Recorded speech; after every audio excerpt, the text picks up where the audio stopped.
सुबह सुबह फोन की घंटी बजी। अनिष्ट की आशंका से मन धड़क गया। मीना की सास बहुत बीमार थी। रात देर वे सब वहीं पर तो थे। वेंटिलेटर पर थी उनकी सास। पता नहीं कहाँ सांस अटकी हुई थी। विजय माँ को ऐसी हालत में देखकर दुखी थे। डॉक्टर तो पहले ही कह चुके थे कि अब कोई उम्मीद नहीं। बस विजय लंदन में बसे अपने बड़े भाई के बिना कोई निर्णय नहीं लेना चाहते थे। माँ तो दोनों भाइयों की है ना, वे अकेले कैसे निर्णय ले सकते हैं कि वेंटिलेटर हटा दिया जाए या नहीं। निशा ने फोन उठाया। पता चला रात 12 बजे भाई साहब पहुंचे थे। सुबह ही सब समाप्त हो गया। 12 बजे के करीब अंतिम संस्कार का समय तय हुआ था। सोम उठिए, विजय भाई साहब की माँ चली गई। निशा ने पति को जगाया। पति पत्नी जल्दी से घर के काम निपटाने लगे। कॉलेज से छुट्टी ले ली दोनों ने। बच्चों को समझा दिया कि चाबी कहाँ रखी गई है। दोनों के पहुंचने तक सब रिश्तेदार आ चुके थे। माँ का शव उनके कमरे में जमीन पर पड़ा था। लंदन वाले भाई साहब सोफे पर एक तरफ बैठे थे। सोम को देखा तो क्षण भर की आंखें भर आई। पुरानी दोस्ती है दोनों में। गले लगकर रो पड़े। निशा मीना के पास भीतर चली आई, जहाँ मृतदेह पड़ी हुई थी। दोनों बड़ी बहनें भी एक तरफ बैठी सबको बता रही थी कि अंतिम समय पर कैसे प्राण छूटे। माँ की खुली आंखें और खुला मुंह वैसा ही था जैसा अस्पताल में था। अकड़ा शरीर आंखें और मुंह बंद नहीं होने दे रहा था। वेंटिलेटर की वजह से मुंह खुला ही रह गया था। माँ की सुंदर सूरत कितनी दयनीय लग रही थी। सुंदर सूरत जिस पर सदा माँ को भी गर्व रहा, अब इतनी बेबस लग रही थी वे। विजय भीतर आए और माँ का चेहरा ढकते हुए रोने लगे। अभी 4 महीने पहले की ही तो बात है। कितना झगड़ा हो गया था माँ बेटे में।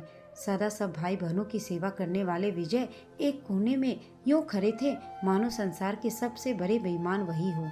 माँ को लगता था कि उनका बड़ा बेटा जो लंदन में रहता है कहीं खाली हाथ न रह जाए और विजय पुश्तैनी घर का मालिक बन जाए। पुश्तैनी घर भी वह जिसे विजय ने कर्ज लेकर फिर से खड़ा किया था। वह घर जो बहनों का मायका है और भाई साहब का भी एक तरह का मायका ही है। लंदन तो ससुराल है जहाँ वे सदा के लिए बस चुके हैं और जीवन भर उन्हें वहीं रहना भी है। तुम्हें क्या लगता है, तुम पति पत्नी सब अकेले ही खा जाओगे? भाई को कुछ नहीं दोगे? दोनों बहनों और माँ ने प्रश्न किया था। खा जाएंगे का क्या मतलब है? मैंने क्या खा लिया? कर्ज लेकर खंडहर मकान खड़ा किया है, पुश्तैनी जमीन को संवारा है जहाँ तुम सब आ आकर रहते हो। तनख्वाह की मोटी हिस्सा लोन चुकाने में चला जाता है। हम दोनों पति पत्नी हार तोड़ मेहनत करते हैं, तब कहीं जाकर घर चलता है। इसमें मैंने क्या खा लिया है किसी का? जमीन की कीमत का पता किया है हमने। 60 लाख रुपए कीमत है जमीन की। 30 लाख रुपए तो उसका बनता है ना।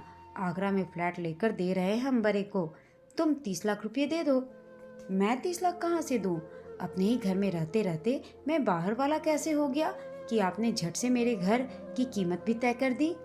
तुझे क्या लगता है 4 दिन भाई बहनों को रोटी के टुकड़े खिला देगा और लाखों की जमीन खा जाएगा?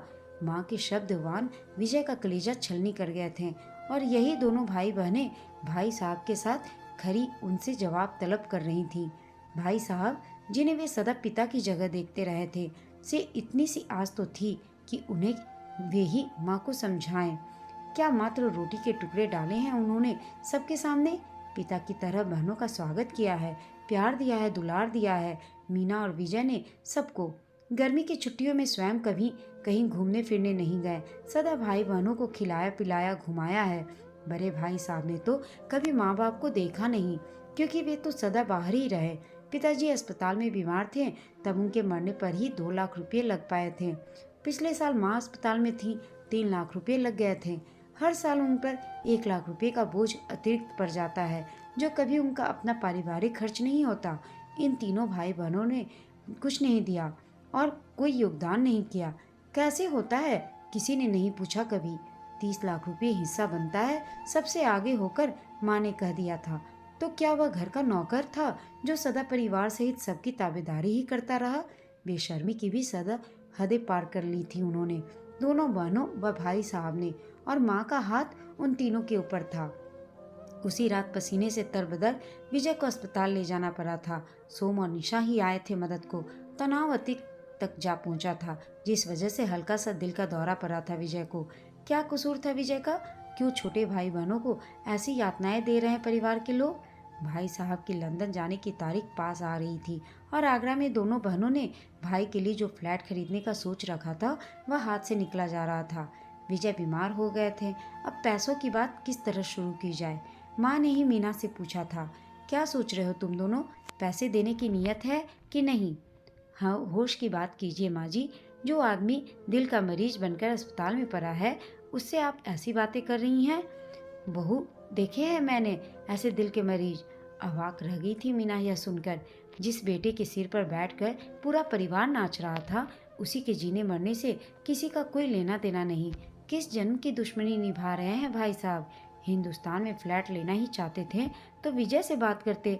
दोनों भाई कोई ना कोई रास्ता निकालते, बैठकर हिसाब किताब करते। यह क्या तरीका है कि हथेली पर सरसों जमा दी, सोचने और कुछ करने का समय ही नहीं दिया। क्या 3 दिन में सब हो जाएगा? मीना बड़ी नंदों के सामने कभी बोली नहीं थी। उसके सिर पर एक तरह से 3 3 सासें थीं और बड़े जेठ ससुर समान। जब अपने ही पति के सर पर काल मंडराने लगा तब जबान खुल गई थी मीना की। माँ, अगर हिसाब ही करना है तो हर चीज का हिसाब कीजिए ना।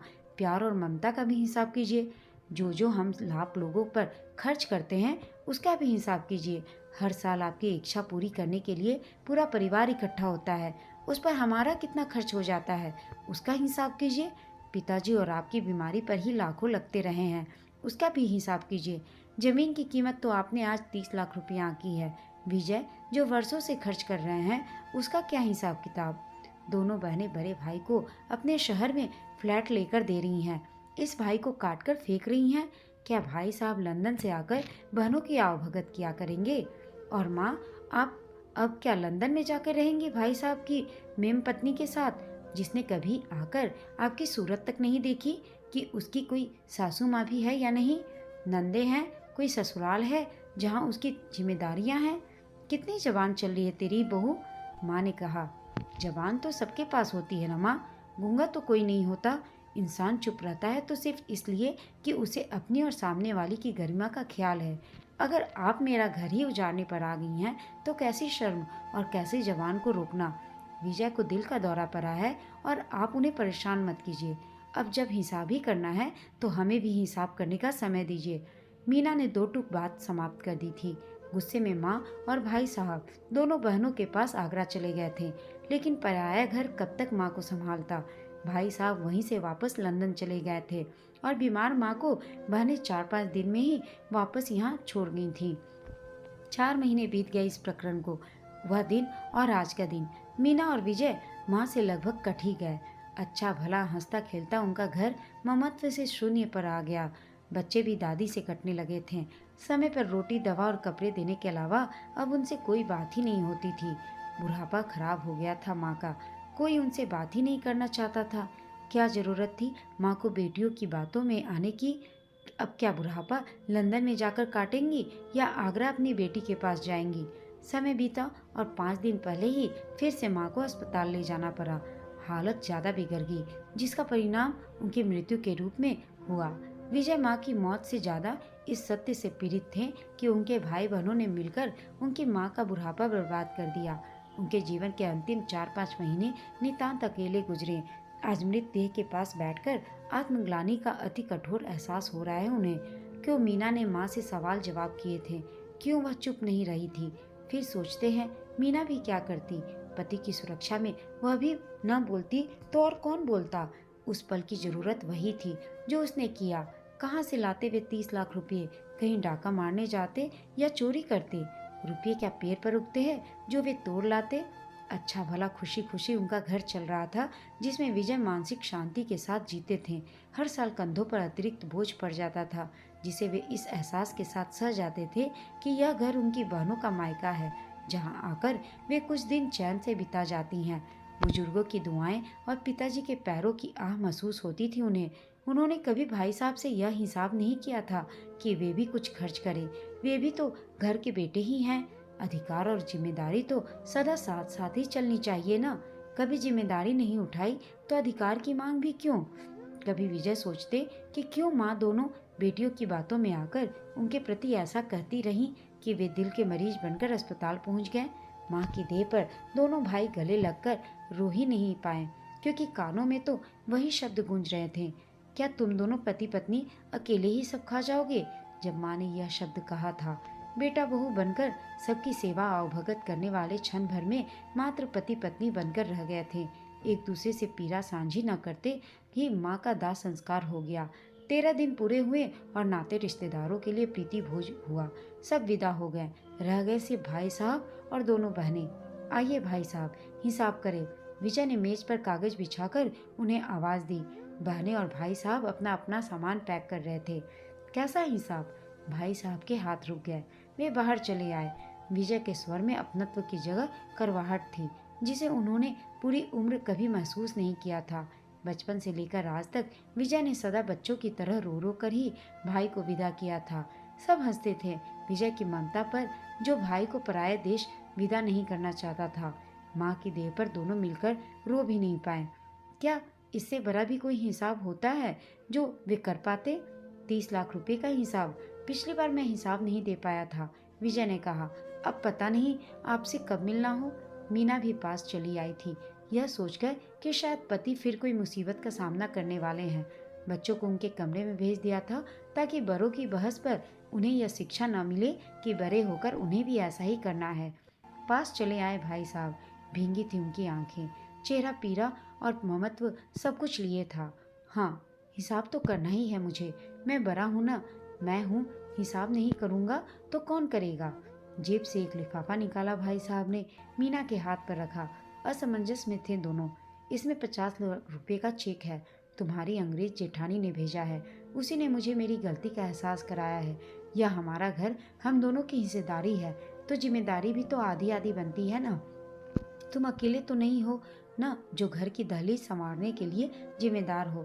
हमारा घर संवारने में मेरा भी योगदान होना चाहिए। अवाक रह गए विजय। मीना भी स्तब्ध हो रह गई।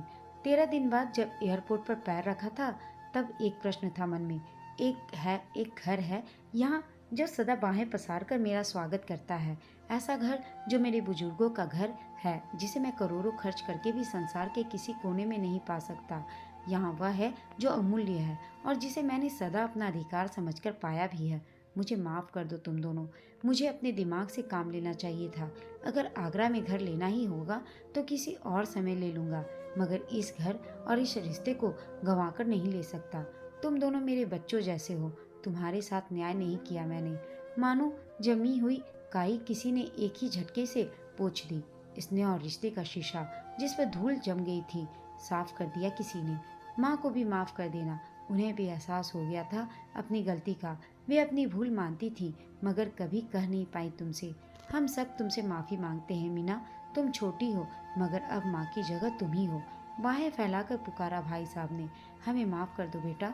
पल भर में सारा आक्रोश कहीं बह गया। विजय समझ ही नहीं पाए कि यह क्या हो गया। वह गुस्सा, वह नाराजगी, वह माँ को खो देने की पीड़ा, माँ के खोने का दुख भाई की छाती से लगकर मनाते तो कितना सुख मिलता। बहरहाल जो चित्कार एक माँ की आखिरी सांस पर होनी चाहिए थी, वह 13 दिन बाद हुई, जब चारों भाई बहन एक दूसरे से लिपट कर रोए। उन्होंने क्या खो दिया तब पता चला, जब एक का रोना दूसरे के कंधे पर हुआ। अब पता चला कि क्या चला गया है और क्या पा लिया। जो खो गया उसका जाने का समय था, और जो बचा लिया गया उसे बचा लेने में ही समझदारी थी। शाश्वत सत्य है मौत, जिसे रोक पाना उनके बस में नहीं था, और जो बस में है उसे बचा लेना ही लक्ष्य होना चाहिए। एक हंसता खेलता घर बचाकर उसमें रिश्तों की उष्मा को समा लेने का सफल लक्ष्य। दोस्तों, आपको यह कहानी कैसी है लगी, कमेंट करके बताइएगा। साथ ही कहानी अच्छी लगी हो तो इसे लाइक, शेयर और चैनल को सब्सक्राइब अवश्य कीजिएगा। कहानी सुनने के लिए आप सबका धन्यवाद।